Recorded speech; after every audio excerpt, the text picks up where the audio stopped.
Welcome to the Academic Carnival. My name is Dr. Ryan Arthur. This workshop will explore the construction of arguments.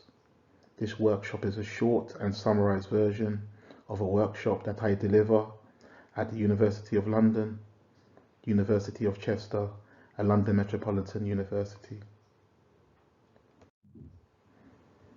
There are 3 learning objectives for this workshop, the first of which is to construct arguments to advance a position. The second aim is to develop an awareness of different arguments. And lastly, identify the most appropriate construction of academic arguments. A very important question to ask: what is an academic argument? An academic argument is expressing a point of view on a subject and supporting it with evidence. Though there are 100 definitions, this definition really speaks to the essence of an academic argument. In order to understand what is an argument construction, I have 2 metaphors. The first metaphor is a painter. You are the painter. The paint is your evidence. You use the paint, your evidence, to construct a coherent picture. The second metaphor is a manufacturing plant. Using raw data, raw evidence, you construct an argument, you construct a finished product. Another metaphor. This is a map of the tube. It looks anarchic, diverse, disordered. This represents evidence. Evidence is all over the place. Primary evidence, secondary evidence, evidence from journals, evidence from books. It's all over the place, it's scattered. This is what we do with the evidence. We bring all the evidence together in a coherent picture, in a coherent map, well structured, well ordered. I have a very short task here. Think of a metaphor for constructing an argument. Please put your ideas in the comment section. A model argument. We will talk now about building a model argument. The first sentence in your argument paragraph is called the intro sentence, the introduction sentence. This opening sentence briefly explains the crux of the argument. What is the argument about? This is followed by the middle sentence, the main body sentences. This is the evidence from the literature. Evidence from journals, evidence from books, evidence from research, evidence from primary or secondary data. This substantiates the intro sentence. The third aspect is the conclusion sentence. This closing sentence states what you have gathered from the evidence, what you have concluded from the evidence. In green is your voice, in purple is their voice, the voice of scholars, and in red is your voice. So you enclose the evidence in your voice. You know how I love my metaphors. So the metaphor for this model paragraph is the top part of the sandwich, the introduction. The main body is the filling, the meat, and the conclusion sentence is the latter part of the sandwich. Here is an example. In green we have the intro sentence, in purple is the main body, and in red is the conclusion sentence. The green part, for a number of reasons, Canada is one of the best countries in the world. This green aspect of the paragraph sets the tone. From this opening sentence, I know exactly what the whole paragraph is about. The opening sentence is a claim. This is my voice. This is followed in purple by the evidence. Evidence from journals, evidence from books, evidence from your research. This is the evidence. This proves and substantiates the green part. Smith and Kahn argue this, Gabriel argues this, and in red we have the concluding aspect. So what have you gathered from all of this evidence? As a result of these reasons, Canada is a desirable place to live. Many students will start their paragraph with Smith and Kahn highlights. they'll start with the main body. Always start in green, always start with your voice, always start with the intro sentence. This is very, very important. The intro sentence sets the tone and it tells the reader everything about the paragraph. Another example of this model paragraph is this one. In green is the intro sentence, in purple is the main body, and in red is the conclusion sentence. In green, we see the Arthur system of teaching has consistently brought positive results. From this opening sentence, we know what the whole paragraph is about. And in purple, it substantiates this green part.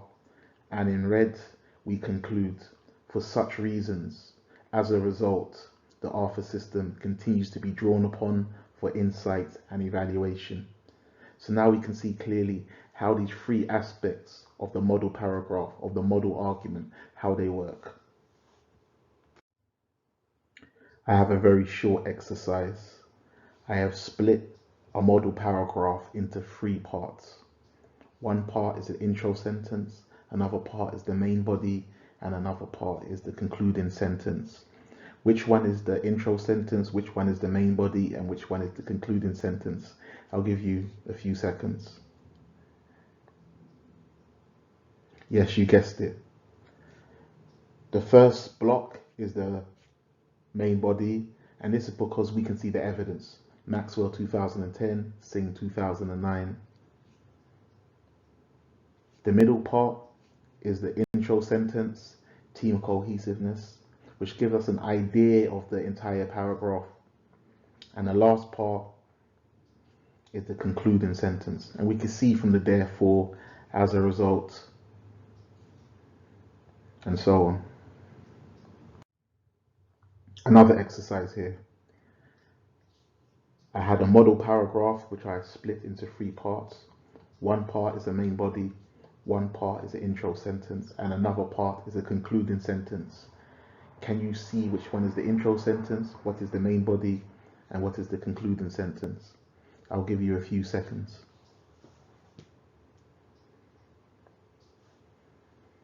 Yes, you guessed it. The first part is the concluding sentence. Second part is the intro sentence.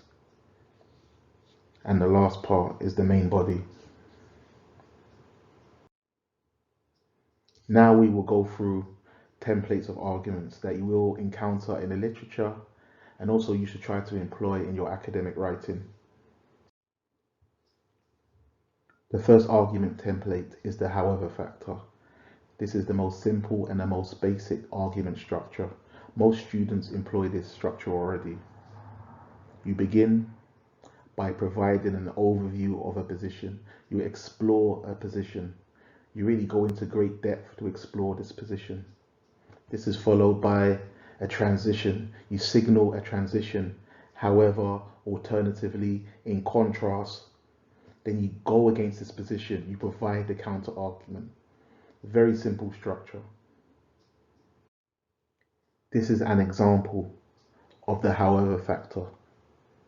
It starts by giving an overview of the position.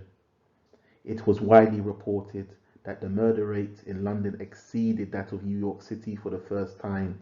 In early 2018, there were fewer murders in New York City.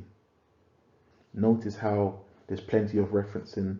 Notice how it gives time to explore without being critical. Then we have the crucial word, however. This is the transition word. However, alternatively, in contrast, then we see a counter argument, also referenced.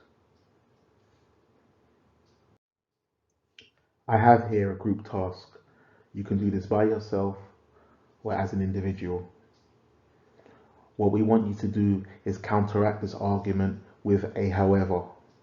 So this argument gives an overview of the position. It explores the position. LMU provides significant academic support for its students. LMU offers online and face-to-face advice, guidance and support to help all LMU students develop their academic skills. However, I want you to find a hole in this argument by starting your argument with however alternatively in contrast.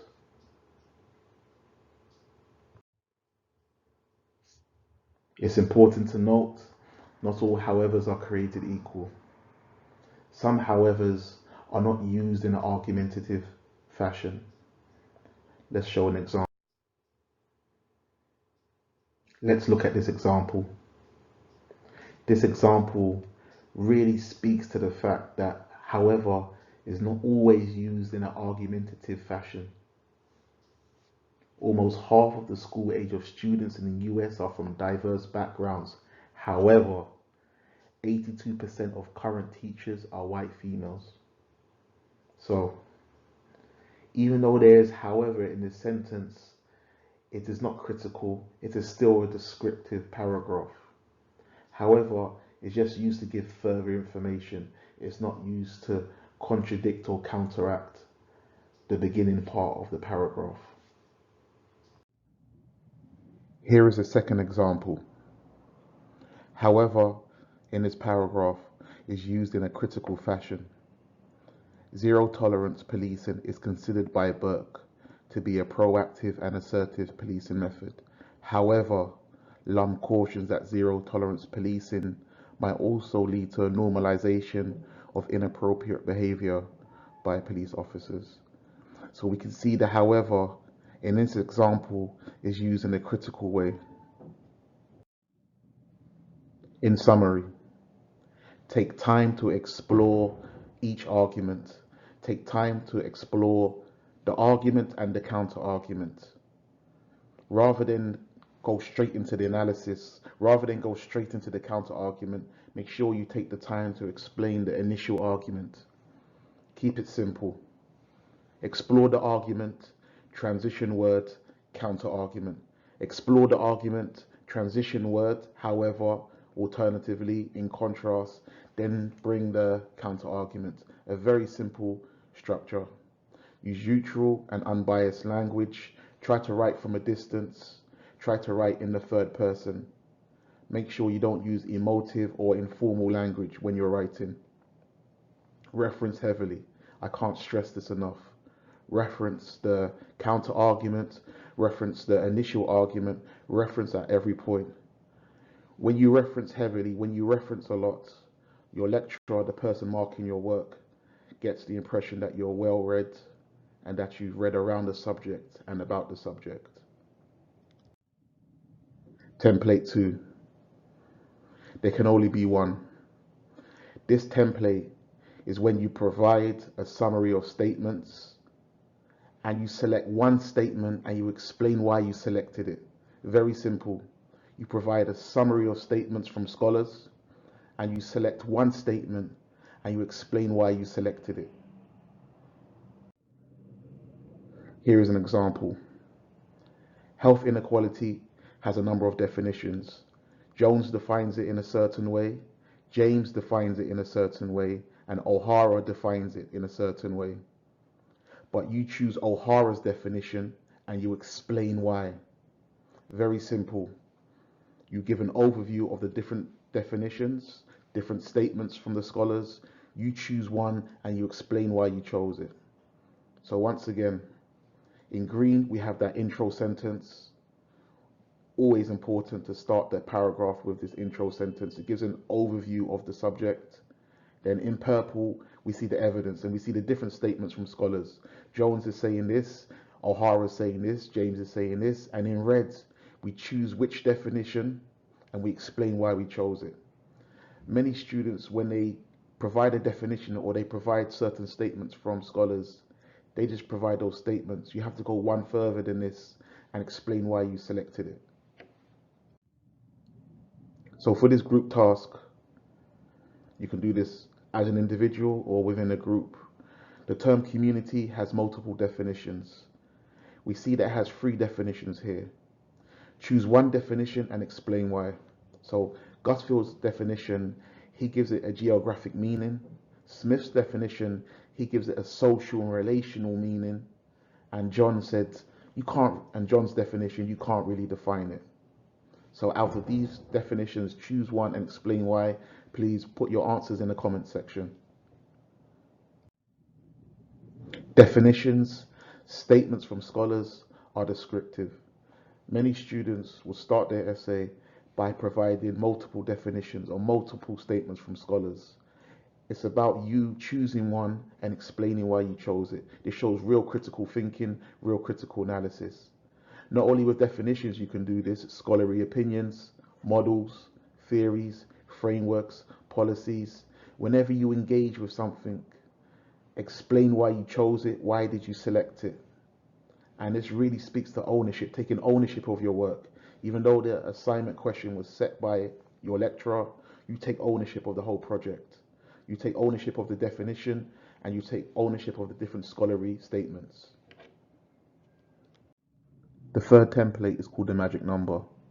Take a look at these two paragraphs. What is the difference between the paragraphs?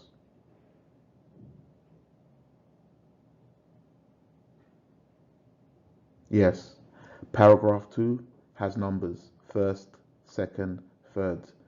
When you do this, you show much more organization. You show that your argument is far more cohesive. It shows that you sat down and thought about your argument. There are a number of criticisms leveled at the reliability of focus group interviewing. First is this, second is this, third is this. Paragraph 1 is exactly the same, but it has no numbers. So it seems far more scattered, far more disorganized, far more DIY, not like its counterpart of paragraph 2. So when you bring multiple points for a similar issue, try to number them first, second, third, and so on. Just to reiterate, when you bring similar ideas together, it's always good to number them. It gives the impression of organization and planned thought, and it strengthens your argument.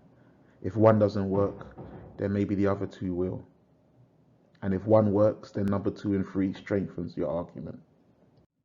I have an activity here for individuals or groups. There are 4 opening sentences here. I want you to complete the rest of the paragraph. For instance, the first line is, BME leaders are greatly underrepresented in higher education for a number of reasons. Provide the first reason, provide the second reason, provide the third reason, and so on and so forth. Please try to attempt this and put your answers in the comment section. The last template that we will discuss is called the middleman. This template is about you finding common ground between 2 opposing arguments. You try to merge these 2 opposing arguments together because you want to show the value in both opposing arguments. This is the Mount Rushmore of critical thinking. This is the promised land of critical analysis. We have an example here. Health inequality is defined in 2 ways. Both of these ways are very dissimilar. However, in red, you try to combine both of these definitions. You try to find something that connects these definitions. You try to merge both definitions because you don't necessarily want to refute each of these definitions. Really, you want to bring them together. I have a task here for individuals or groups. What we have is 2 opposing statements, seemingly opposing statements. And I want you to be the middleman or middle woman or middle child and try to bring both of these arguments together. Try to clarify, try to really synthesize both of these opposing arguments together. Try to find some commonality, some common ground between both of these arguments.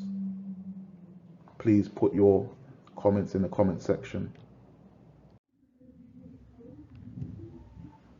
When constructing arguments, it's good practice, wherever possible, to include context.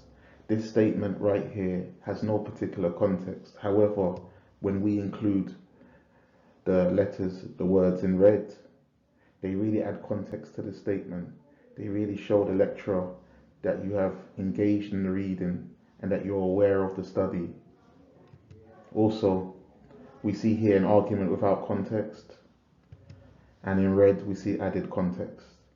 So just a few words or so, and it really shows that you've done a lot of reading, you've engaged with the materials, and that you have an understanding of the subject.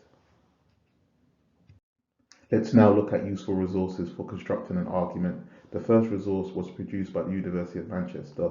This is called the University of Manchester Academic Phrase Bank. You can see the link in blue. This is a really great resource for the nuts and bolts of constructing academic arguments. If you're unsure or wary of using academic language, if English is a second language, this is a great resource. It has a collection of phrases and words and construction of words which are currently used in academic journals and academic publications, and you can cut and paste this and put this within your essay. Really great resource, and you don't have to worry about plagiarism.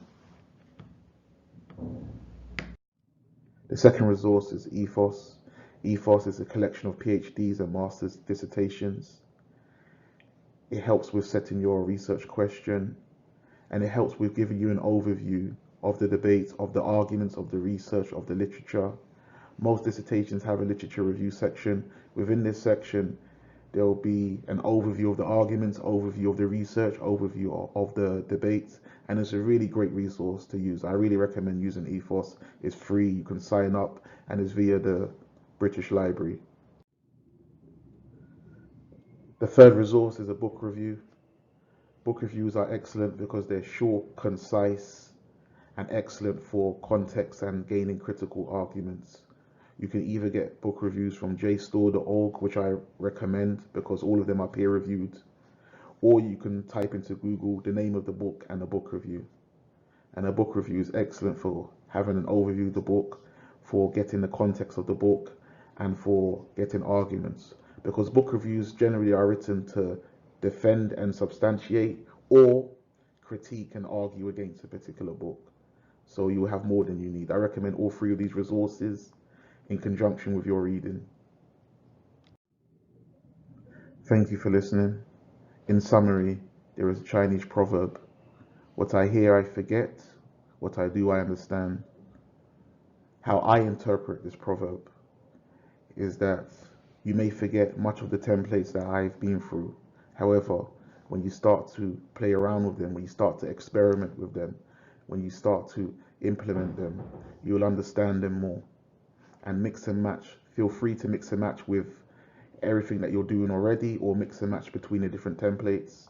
And all of these templates are here to take ownership of your work. And the last point, and perhaps the most important point, read, and read more. Many of the templates that you have seen, they require reading. They are empty by themselves. They require you to do that reading. Thank you for listening. Please like and subscribe.